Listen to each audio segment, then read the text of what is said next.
बिस्मिल्लाहिर्रहमानिर्रहीम। अस्सलामु अलैकुम वरहमतुल्लाहि वबरकातुहू। मुअज़्ज़ज़ नाज़रीन हज़रात, आप देख रहे हैं इस वक्त शहबाज़ रूहानी टीवी और मैं हूं मोहम्मद अहमद शहबाज़। नाज़रीन, औलाद की तरबियत व फर्माबरदारी और पढ़ाई पे तवज्जो और शौक़ के लिए अमल बता रहा हूं। इस अमल के करने से इंशाअल्लाह ताला आपकी औलाद आपकी मुती और फर्माबरदार भी रहेगी और पूरी दिल लगी के साथ वो अपनी पढ़ाई भी करेगी।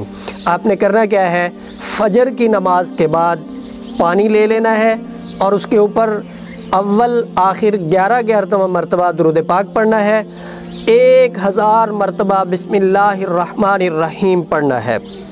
पढ़ के आपने पानी के ऊपर फूंक लगानी है और उस पानी को घर में रख देना है। रात को सोने से पहले अपने बच्चों को 3-3 घूंट उस पानी से पिलाना है। 41 दिन आपने ये अमल करना है।